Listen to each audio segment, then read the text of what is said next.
Sœurs de sang, chapitre 13. Je vous souhaite de passer un agréable moment de lecture sur notre page Lecture paisible. Un grand bruit fit sursauter Chana, claquant en même temps et à jamais la porte au nez, des souvenirs qui n'en finissaient pas de se dérouler depuis des heures. Le cœur battant, la jeune fille se rassit dans la chaise longue où elle avait passé une partie de la journée et même la nuit d'hier sans s'en rendre compte. C'était la grosse cloche de la mission catholique située à quelques kilomètres de là qui sonnait 6 heures. Ayant repris ses esprits et les jambes moins flageolantes, Chana se leva et essaya de s'étirer. Son corps, complètement ankylosé, se rebella. Elle poussa un petit cri de douleur puis reprit son geste. Ses os émirent quelques craquements, mais elle retrouva l'usage de ses jambes.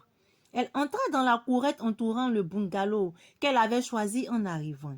Elle se pencha sur le grand vase à l'entrée et y glissa la main pour trouver le trousseau de clés qu'on y cachait et récupéra dans un coin son sac de voyage.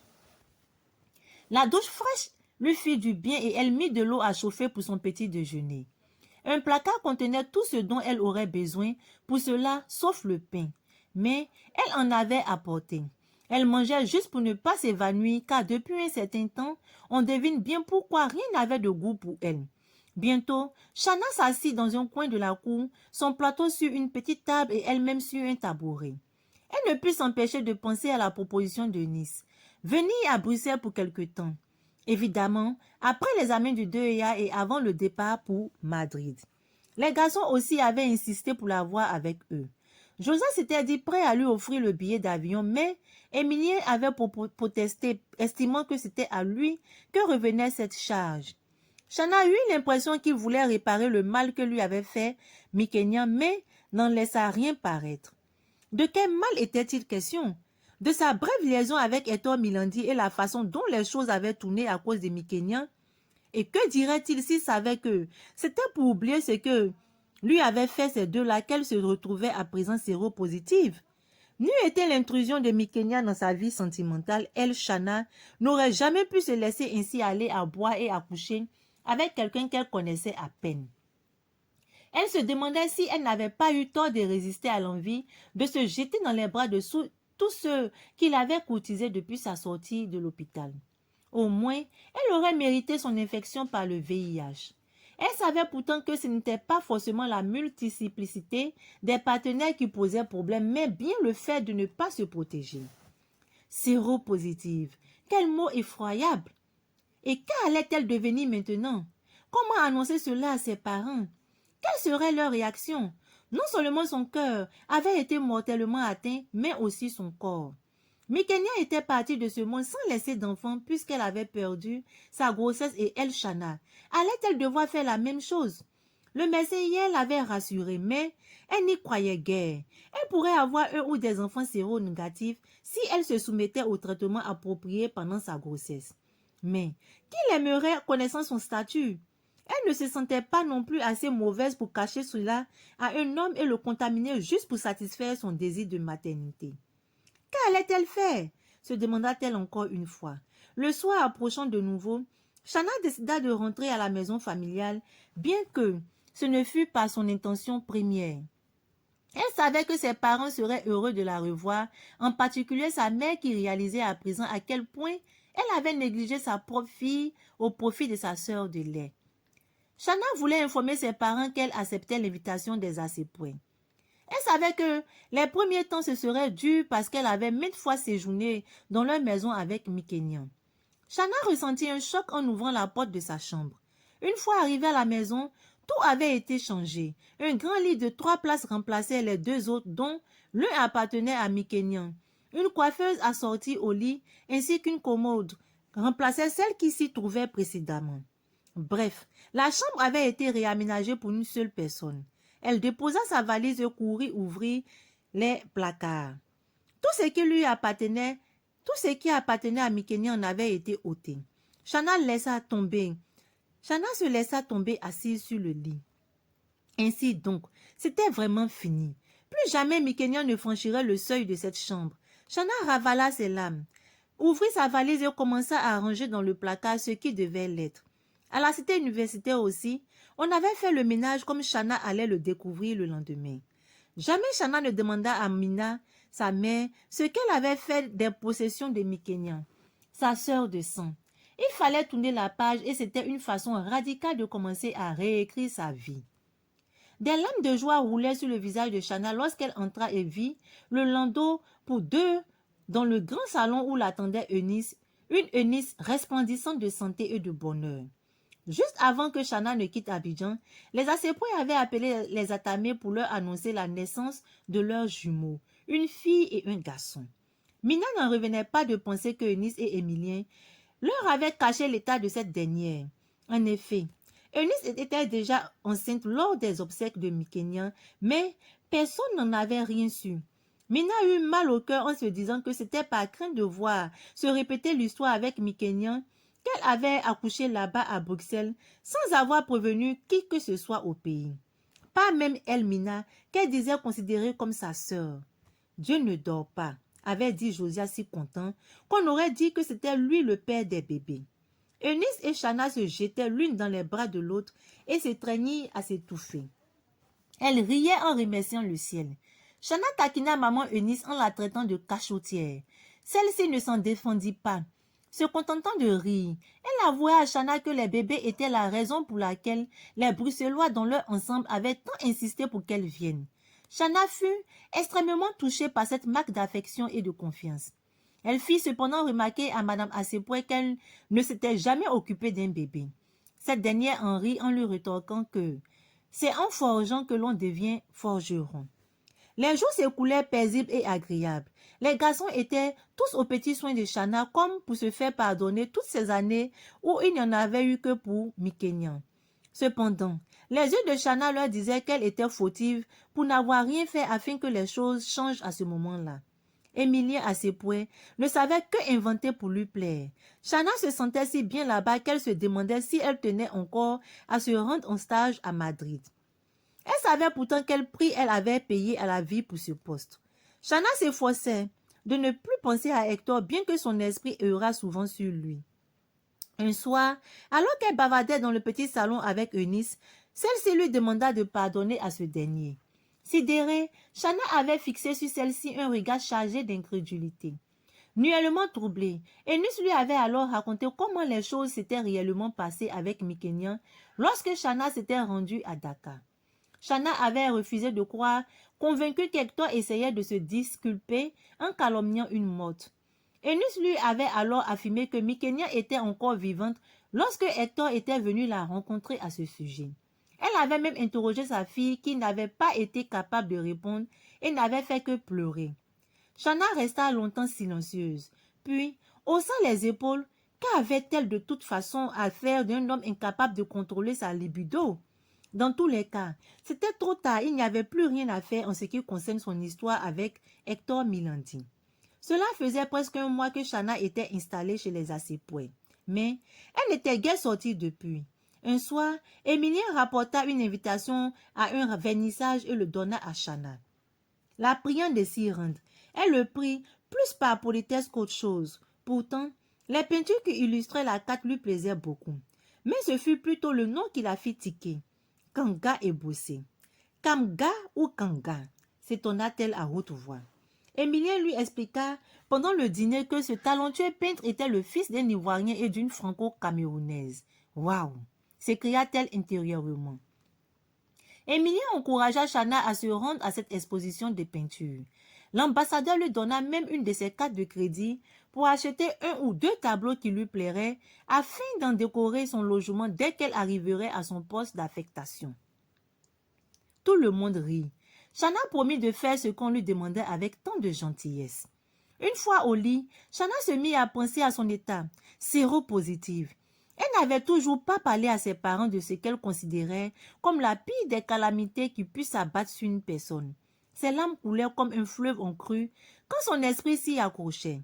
Hector lui avait certes fait beaucoup de mal, mais ce n'était rien en comparaison de ce dont elle avait hérité pour s'être abandonnée par dépit et par chagrin dans les bras d'Éric. Elle n'était même pas certaine de l'avoir aimé. Elle cherchait juste une béquille sur laquelle s'appuyer. Malheureusement pour elle, Éric était un fêtard qui ne boudait guère la bouteille.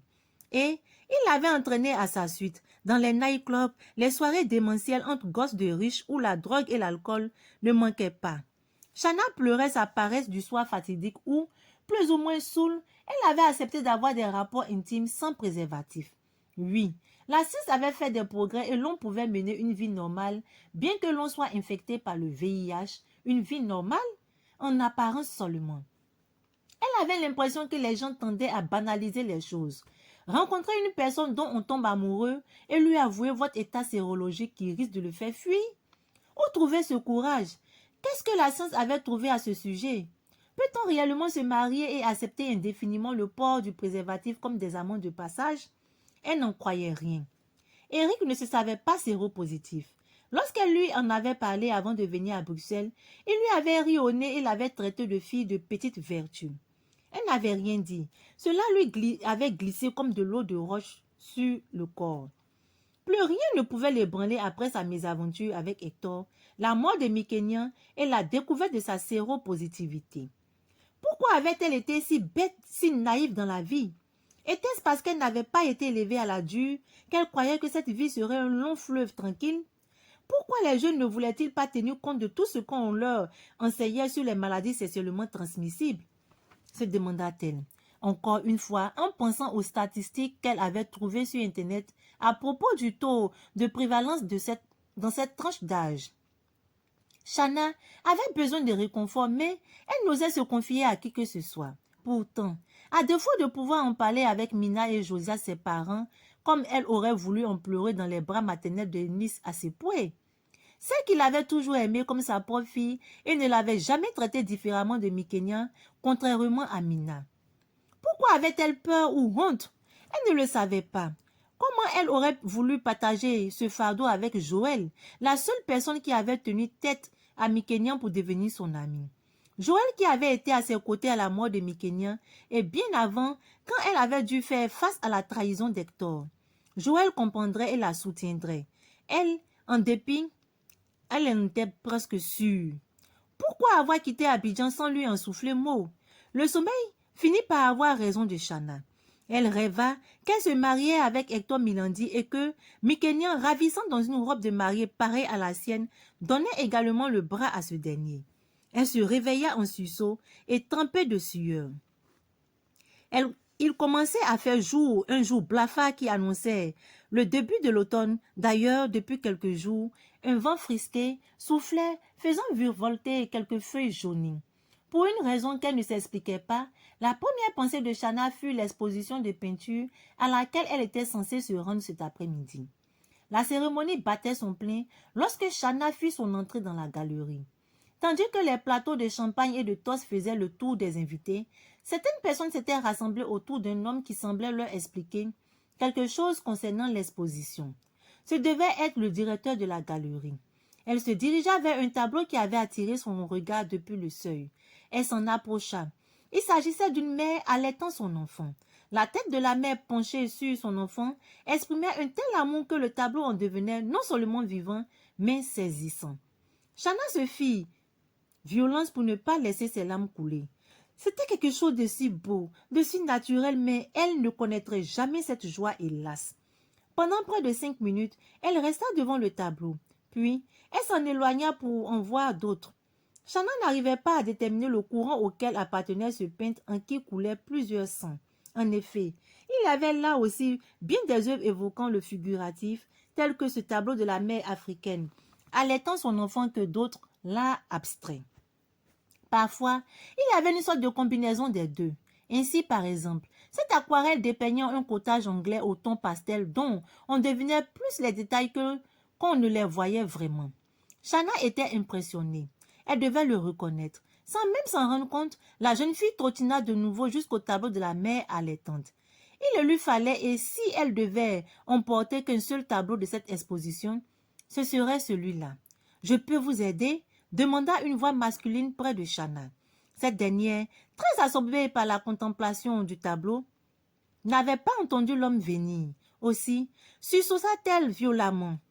Comme il s'excusait de lui avoir fait peur, elle protesta, expliquant qu'il n'y avait pas de mal. L'homme en profita pour se présenter. Docteur Emmanuel Kanga Eboussé. Interdite, Chana mit quelques secondes à en faire autant. Non, Dieu ne pouvait pas lui faire cela. Le peintre, grand et plutôt fort, lui rappelait étrangement Hector. Mais les yeux aux iris verts et les traits irréguliers du visage démentaient cette impression. Le peintre sourit face à une Chana qui le dévisageait comme pour le jauger et celle-ci vit à quel point cela le rendait séduisant. Qui était cette superbe jeune fille? Il se le demandait aussi. Chana se présenta et lorsqu'elle mentionna le nom de l'ambassadeur à ses poings, le visage du peintre s'éclaira. Il lui avait récemment acheté 2 toiles pour sa maison d'Abidjan. Ah, elle comprenait maintenant l'insistance de celui-ci. Cependant, il ne lui avait pas dit qu'il avait déjà rencontré le peintre. Chana et Dr Kanga Ebose avaient commencé à discuter peinture, à la grande joie de ce dernier, mais très sollicité par ceux qui visitaient son exposition en ce moment, le peintre dut s'en aller. Il demanda à Chana d'un air curieusement suppliant de l'attendre au café du coin si elle ne pouvait le faire ici. Le peintre lui donna le nom de l'établissement. Elle acquiesça sans hésiter. Après tout, qu'est-ce qui pouvait lui arriver de pire que ce qu'elle avait subi et ce qu'elle endurait encore? S'asseoir devant un verre et discuter de quelque chose que Mina lui avait légué, son intérêt pour la peinture, était si terrible? Non. Et puis, elle devait se l'avouer, elle n'était pas tout à fait insensible au charme de ce cher docteur Kanga Ebose. Cela n'avait pourtant rien à voir avec le coup de foudre qu'il avait littéralement cloué sur place lorsqu'elle avait vu Hector la première fois. Au moment où Chana décida d'appeler le peintre pour lui faire part de son intention de rentrer à la maison, ce dernier arriva. Il s'excusa avec ce sourire qui le transfigurait et s'assit. Emmanuel Kanga Ebose demanda à Chana ce qu'elle désirait boire et se leva pour se rendre au comptoir. La jeune fille s'interrogea en ces termes. Qu'est-ce que je suis en train de faire? Commencer une autre histoire qui n'ira nulle part? Qui voudrait d'une séropositive? Une discussion très intéressante s'engagea bientôt entre Chana et Emmanuel. Elle découvrit qu'en plus de la peinture, cet homme s'essayait à la poésie et qu'il adorait lire. En outre, il était très croyant et souhaitait rencontrer l'âme sœur car las des aventures sans lendemain. Il venait de souffler sa 29e bougie. Chana rit et ne fit aucun commentaire. La plus grosse surprise de Chana fut le fait qu'Emmanuel Kanga Ebose ne détenait pas un doctorat en arts plastiques mais en médecine et était un spécialiste du sida et des maladies sexuellement transmissibles.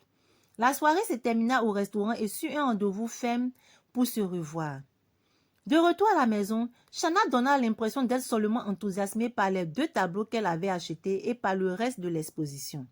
Mais Eunice crut déceler autre chose. Elle avait passé la soirée à sourire en regardant Chana. Ici se termine notre chapitre 13. Waouh! Une nouvelle rencontre. J'en suis très heureuse pour Chana. Mais je voudrais rectifier quelque chose. J'avais cru, en lisant le précédent chapitre, que Chana avait contracté le virus du VIH-Sida grâce à sa relation avec le jeune Hector Minandi, alors qu'il n'en était pas cela. Chana avait plutôt contracté le sida, le virus, en ayant des rapports sexuellement avec le jeune Eric, qui était lui-même porteur du virus sans le savoir. Mais la vie nous donne toujours des leçons. Nous, jeunes, lorsque nous sommes adolescents, nous écoutons nos parents d'une oreille et cela sort de l'autre. Oui, c'est vrai. Elle a eu des rapports non protégés avec Eric, mais cela n'était pas fortuit. Elle l'a fait parce qu'elle était déprimée. Elle ne savait comment faire, à qui se confier.